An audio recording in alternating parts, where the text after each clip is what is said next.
தீவிரவாதி என்ன செய்வான்? கடைசி வரையும் தீவிரவாதத்த தான் பண்ணுவான். அதுல உனக்கு என்ன சந்தேகம்? அப்படிங்கிற மாரி தான் இப்ப பாகிஸ்தானோட நடவடிக்கை இருக்கு. ஆனா இவ்வளவு வேகமா ஆகுறதுனால எப்புட்றா இயங்க முடியுது அப்படின்னா, வீணா போன ட்ரம்ப் தான் காரணம். ட்ரம்ப்பும், அமெரிக்காவும் சேர்ந்து இந்தியாவுக்கு எதிரா செக் வைக்கிறேன்னு பாகிஸ்தானுக்கு செய்யக்கூடிய வேலைகள் தான் பாகிஸ்தான் இவ்வளவு சீக்கிரம் எந்திரிச்சு உட்கார்ந்திருக்கான். இல்லாட்டி நம்ம குடுத்த அடிக்கு உள்ளூர்லயே கலவரம் வெடிச்சிருக்கும். அந்த கலவரத்தையும் வெடிக்க விடாம தடுத்தது அமெரிக்கா தான். காரணம், கலவரம் செய்யக்கூடிய ஒரே ரவுடி, தகுதி பெற்ற பாகிஸ்தானுக்குள்ள இருக்கக்கூடிய ரவுடி அப்படின்னு பார்த்தோம்னா இம்ரான் கான் தான். இம்ரான் கான அடக்கி வைக்கிறதும் அமெரிக்கா தான். வளர்க்கறதும் அமெரிக்கா தான். என்னமோ ஒரு கேடுகெட்ட எண்ணத்தோட சுத்துறாய்ங்க. அதோட விளைவா நேத்து நம்மளே விரிவா பார்த்தோம். என்ன அப்டின்னா, மீண்டும் இவர்கள் நம்ம அடிச்சு ஒடிச்ச பேஸ் எல்லாம் கட்டுறாய்ங்க. இந்த முறை கட்டும்போது அதுல எவ்வளோ டெக்னிக் வச்சு கட்டுறாய்ங்கன்னு. ஆனா அம்புட்டையும் உளவுத்துறை மோப்பம் புடிச்சு, நம்ம பேசுற வரைக்கும் பொது வெளியில உடைச்சு வீசிருச்சு அப்படிங்கிறத நம்ம விரிவா பார்த்தோம்.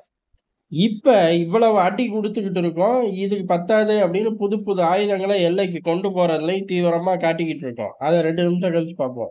இப்படி சமகாலங்கள்ல நடக்கும்போது, ஆசிம் முனீர் அவங்களோட கடற்படையில ஒரு ஸ்பீச்ச குடுக்குறார். கடற்படையில போய் ஒரு ஈவென்ட். அந்த கருமத்த இப்ப இந்த 3 நாள் யுத்தத்த பயன்படுத்தி கராச்சி துறைமுகத்த சிதறடிச்சிருக்கணும். இப்ப போய் இந்த மனுஷன் நின்னு பேச முடியுமா? அப்படிங்கிற மாரி தான் இருக்கு.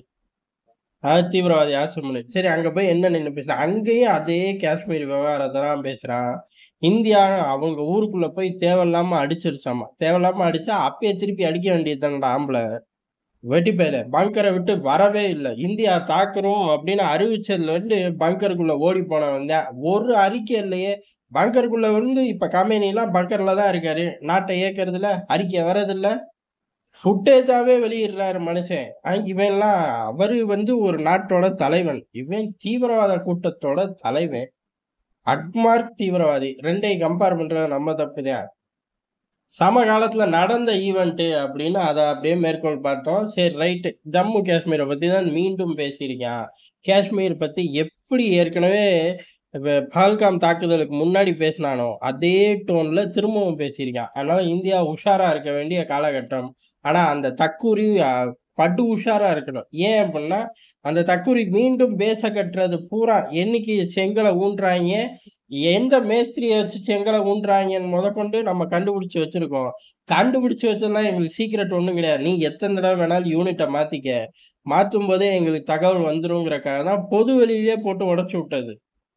ஆனா இவ்வளவு நடக்கும்போது தான் கடற்படை விழால போய் மீண்டும் காஷ்மீர பத்தி பேசியிருக்கான் ஆசிம் முனீர். இதுக்கான முழு காரணம், முழு பொறுப்பு அமெரிக்கா தான். பொதுவாவே அமெரிக்கா இந்த வேலைய வரிஞ்சு கட்டிக்கிட்டு பண்ணுவாய்ங்க. இது அவனுங்களுக்கு தெரிஞ்சதும், பிடிச்சதும் ஒரே வேலை இதான். அதனால ரொம்ப அசால்ட்டா இன்னைக்கு திங்கட்கிழமைப்பா அப்படிங்கிற மாரி அவனுங்க பாட்டு ஜரூரா பண்ணுவாய்ங்க. ஆனா இதுல ட்ரம்ப் உச்சபட்சமா வெள்ளை மாளிகையிலே கூப்பிட்டு சோறு ஊட்டு விளையாடுறாரு. நிலாவ காட்டி சோறு ஊட்டுனாரா? தெரியல. அந்த போட்ட சோறோட விளைவுதான். இவன் 2 நாள்லயே குதி குதின்னு குதிச்சுக்கிட்டு இருக்கான். என்னதான் ட்ரம்ப் மடியிலேயே தூக்கி வச்சாலும் சரி, டிக்கெட்ட கிழிச்சு குடுக்கறது உறுதி அப்படின்னு டெல்லி வட்டாரத்துல சொல்லப்படுது. இருந்தாலும் காஷ்மீர் சம்பந்தப்பட்ட விவகாரத்த மீண்டும் பேசுறாய்ங்க. அதே டோன்ல பேசுறாய்ங்க.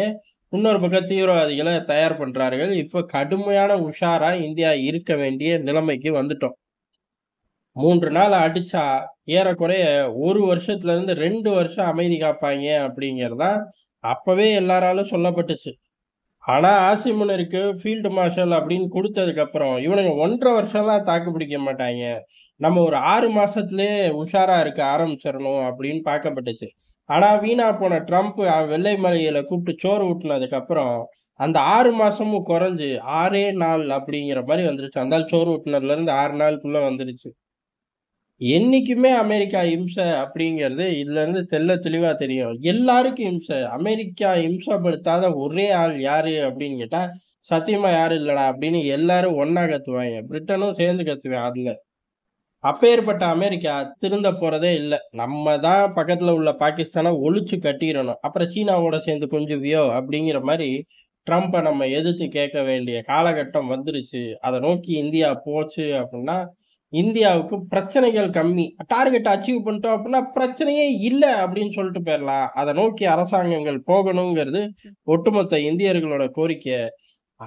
தடால்னு நாளைக்கு காலையிலேயே போய் நிக்காட்டியும் அதை நோக்கி போறதுக்கான திட்டங்கள் தயார், காடு ரெடி, எப்ப வேணாலும் சட்டுன்னு இறக்கிருவோம் பாரு அப்படிங்கிறதா டெல்லி வட்டாரத்துல பேசப்படுற விஷயமா இருக்கு.